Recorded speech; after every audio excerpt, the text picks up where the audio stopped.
Les parlementaires du Parti conservateur ont fini de voter pour le prochain Premier ministre et ce sont donc Boris Johnson et Jeremy Hunt, les deux précédents ministres des Affaires étrangères, qui sont soumis au vote des militants du parti. Et Boris Johnson ne leur facilite pas la tâche, refusant de débattre à la télévision avec son concurrent. Je pense que c'est de la lâcheté, franchement, de refuser d'apparaître dans des débats en face à face. Sky nous a invités à un débat télévisé. Je m'y rendrai. C'est très important que dans les 2 prochaines semaines, pendant lesquelles les militants peuvent encore nous voir débattre avant de poster leur vote, ils aient une chance de nous entendre tous les deux répondre aux questions difficiles. On ne peut pas devenir Premier ministre sans répondre aux questions au sujet des décisions qu'on prendrait immédiatement après avoir endossé le rôle. Je trouve légitime les critiques sur son absence de réponse aux questions sur le Brexit et les décisions importantes qui attendent le pays. Dans moins de 2 semaines, les votes seront ouverts. Les gens vont commencer à voter et beaucoup d'entre eux vont voter immédiatement. Les deux candidats se sont cependant chacun exprimés devant les militants du parti. Si Boris Johnson partait grand favori, Jeremy Hunt a su convaincre petit à petit son audience et revient dans la course.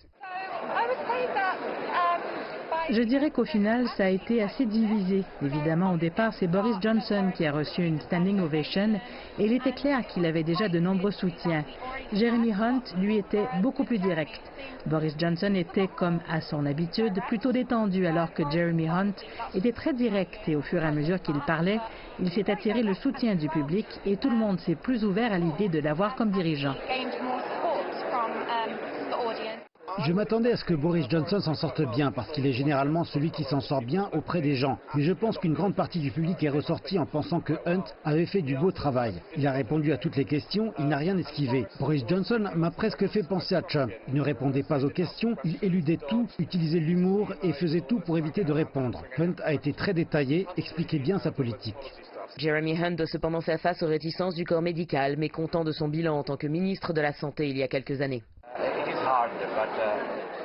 C'est difficile, mais je pense savoir que Boris est un dirigeant fort et je suis médecin. Et Hunt n'a pas fait un bon travail avec les nouveaux contrats des jeunes médecins, nous le savons. Du coup, j'ai plus confiance en Boris pour ce pays. Boris Johnson et Jeremy Hunt sont en campagne auprès des militants du Parti conservateur pour le poste de Premier ministre. Les 160 000 membres du parti ont donc la lourde responsabilité d'élire seul le nouveau chef du gouvernement. Et si l'issue du scrutin ne semblait faire aucun doute, les rebondissements de cette campagne bousculent leur certitude. Et nul ne peut prédire qui sera nommé à la fin du mois de juillet.